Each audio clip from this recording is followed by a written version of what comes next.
आज हम फिल्म बादशाह के बारे में जानेंगे। बादशाह 1999 में बनी हिंदी भाषा की हास्य एक्शन फिल्म है।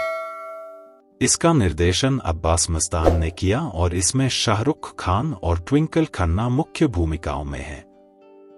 शाहरुख को अपने प्रदर्शन के लिए फिल्मफेयर सर्वश्रेष्ठ हास्य अभिनेता पुरस्कार के लिए नामांकित किया गया था, लेकिन वह जीत नहीं पाए थे। आइए अब फिल्म की कहानी को शुरू करते हैं। फिल्म के शुरुआत में राज उर्फ बादशाह, शाहरुख खान, एक जवान लड़का है जो अपनी मां के साथ मुंबई में रहता है। उसकी वहां बादशाह डिटेक्टिव एजेंसी होती है जिसे वो अपने दोस्तों के साथ मिलकर बनाए रहता है। वे लोग उस एजेंसी में बहुत सारे गैजेट रखते हैं और ऐसा दिखते रहते हैं कि उनकी एजेंसी काफी व्यस्त रहती है।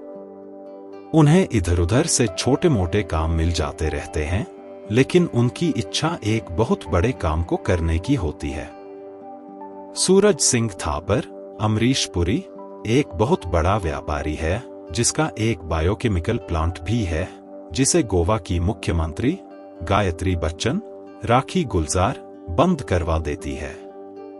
वो अपने प्लांट को फिर से शुरू कराने के लिए उससे मिलता है, पर बात न बनने के कारण वो उसे मरवाने की कोशिश करता है। वो इस काम को करने के लिए रानी दीपशिखा को आदेश देता है, जो शिवा नाम के एक कॉन्ट्रैक्ट किलर को इस काम के लिए रख लेती है। वहीं के झुनझुनवाला अवतार गिल नाम का व्यक्ति बादशाह के पास एक अजीब से मामले को लेकर आता है। वो बादशाह से बोलता है कि उसकी जल्द ही ब्रेन ट्यूमर की वजह से मौत होने वाली है, पर वो अपने मरने से पहले अपनी बेटी की शादी अपने पसंद के लड़के नितिन से कराना चाहता है। उसकी बेटी सीमा ट्विंकल खन्ना शादी से इनकार कर रही है। उसे शादी के लिए राजी कराने हेतु बादशाह मान जाता है। वो अपने दोस्तों के साथ मिलकर सीमा को पटाने का प्लान बनाता है। कई सारे झूठ बोलने और नाटक करने के बाद सीमा को राज से प्यार हो जाता है, पर राज उसके बाद नाटक करते हुए सीमा को ऐसा दिखाता है कि वो एक बहुत बड़ा झूठा इंसान है और उसने बस प्यार का नाटक किया था। इससे सीमा का दिल टूट जाता है। वहीं बादशाह को अपने काम के पैसे मिल जाते हैं। बाद में दिखाया जाता है कि वो सच में सीमा से प्यार करने लगता है। झुनझुनवाला और नितिन असल में बाप और बेटे हैं, जिसे सीबीआई की टीम तलाश कर रही है। वे दोनों बैंक धोखाधड़ी मामले में कसूरवार साबित हुए हैं, जिसकी जांच सीबीआई का एक गुप्त अफसर दीपक मल्होत्रा, दीपक तिजोरी, ने किया था, जो असल में सीमा का भाई है। सीबीआई को पता चलता है कि एक कॉन्ट्रैक्ट किलर की सड़क हादसे में मौत हो गई है, जिसके सामान से पता चलता है कि वो गायत्री बच्चन को मारने के इरादे से आया था। इस तरह की अगली कोशिश भी हो सकती है। इसके डर से वे लोग एजेंट दीपक मल्होत्रा को मुख्यमंत्री की सुरक्षा का कार्य देते हैं, जिसके मिशन का नाम बादशाह होता है। थापर को इस बात का पता चलता है तो वो रानी को बादशाह को खत्म करने का काम देता है। रानी अपने प्रेमी मोती शरद सक्सेना के साथ हवाई अड्डे में बादशाह का इंतजार करते रहती है। उसी दौरान बादशाह को एक और काम महेंद्र सेठ अनंत महादेवन देता है। उसकी बेटी को माणिकचंद, रजाक खान और सक्सेना सौरभ शुक्ला अपहरण कर उससे हीरे की मांग करते रहते हैं। बादशाह और उसके दोस्त उसी विमान से गोवा जाते हैं। बादशाह से पहले एजेंट मल्होत्रा उर्फ बादशाह टिकट काउंटर में आता है, जिसे पहचान कर रानी और मोती मार देते हैं। इसके बाद राज उर्फ बादशाह भी अपने दोस्तों के साथ उसी टिकट काउंटर में आता है।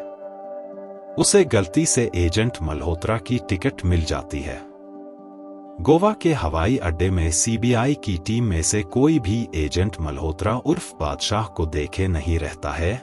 इस कारण वे लोग राज उर्फ बादशाह को ही सीबीआई का एजेंट समझ लेती है और बादशाह उन्हें महेंद्र सेठ के लिए काम करने वाले सोच लेता है। वहीं सीमा अपने अंकल के साथ अपने भाई एजेंट मल्होत्रा का इंतजार करते रहती है, लेकिन वो राज को बादशाह के रूप में देखकर हैरान रह जाती है। वहीं बादशाह के बाकी दोस्तों को माणिकचंद और उसके आदमी अपहरण कर ले जाते हैं। बादशाह को सीबीआई की टीम अपने साथ ले जाती है और उसे कई सारे गुप्त गैजेट देती है। इसके बाद उसे झुनझुनवाला और उसके बेटे के बैंक धोखाधड़ी मामले के बारे में पता चलता है, जिससे उसे पता चलता है कि असल में वो दोनों बाप और बेटे थे। उसे लगता है कि उसने सीमा के साथ बहुत बड़ी गलती कर दी। वहीं सीमा को राज के बादशाह बनकर आने का कारण ढूंढना होता है और वो उसके कमरे में तलाशी लेने जाती है। उसे बादशाह के कमरे से एक सीडी मिलती है। ये वही सीडी होती है जिसे बादशाह ने हवाई अड्डे में एजेंट मल्होत्रा के गिरे सीडी को उठाया था। सीमा को वीडियो देखने के बाद पता चलता है कि वो सीडी एजेंट मल्होत्रा अर्थात उसके भाई की है और उसने थापर को गोला भी लगाया है, जिससे साफ है कि उसे थापर पर शक है। सीमा को लगता है कि वो थापर के लिए काम कर रहा है और गायत्री बच्चन को मारने आया है। थापर के क्लब में बादशाह भी जाता है, जो थापर को महेंद्र सेठ के साथ काम करने वाला सोच लेता है और थापर उसे रानी का प्रेमी समझता है और उन दोनों को आपस में बात करते हुए सीमा को यकीन हो जाता है कि राज असल में थापर के लिए काम कर रहा है और वो कल सेंट पॉल स्कूल में गायत्री बच्चन का खून कर देगा। राज अपहरण करने वालों से किसी तरह बच्ची को बचा लेता है और गलतफहमी के कारण थापर के पास पहुंचा देता है। वहीं जब राज और सीमा की मुलाकात होती है तो वे दोनों एक दूसरे की गलतफहमी दूर करते हैं। सीमा को पता चलता है कि उसके भाई का खून हो चुका है और राज को सीबीआई की टीम अपना बादशाह सोच रही है। वहीं राज को पता चलता है कि थापर महेंद्र सेठ का आदमी नहीं है। इन दोनों की बातें रानी और मोती सुन लेते हैं और थापर को सारी बात बता देते हैं। थापर इस स्थिति का फायदा लेने की सोचता है और राज को ब्लैकमेल करता है कि अगर उसने गायत्री बच्चन को नहीं मारा तो वो उस बच्ची को बम से उड़ा देगा। राज के पास अब गायत्री बच्चन को मारने के अलावा कोई चारा नहीं रहता है। गायत्री बच्चन जिस जगह भाषण देने वाली होती हैं, उसी जगह बादशाह को भेज दिया जाता है। आने वालों की जांच करने वाला बादशाह के बंदूक को देखकर भी अनदेखा कर देता है। बादशाह एक लड़की से किसी तरह मदद मांगता है। उसके बाद वो लड़की उसे गायत्री बच्चन के पति के पास ले जाती है।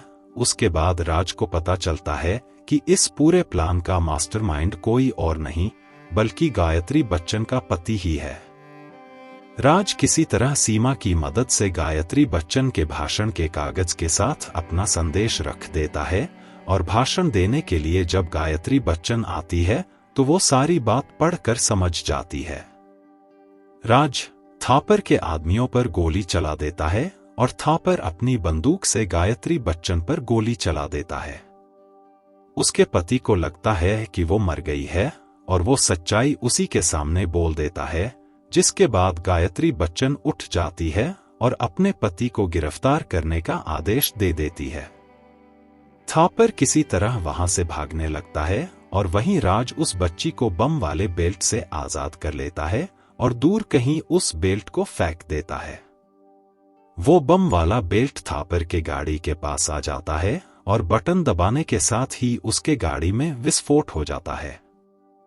अंत में दिखाया जाता है कि राज का डिटेक्टिव एजेंसी काफी प्रसिद्ध हो चुका है और उसे विदेशों से भी काम के ऑफर आते रहते हैं।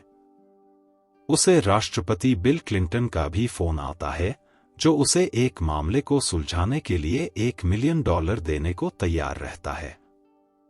पर बादशाह काम लेने से इनकार कर देता है और कहता है कि अभी उसके लिए उसकी बीवी सीमा ही ज्यादा महत्वपूर्ण है। इसी के साथ फिल्म की कहानी समाप्त हो जाती है।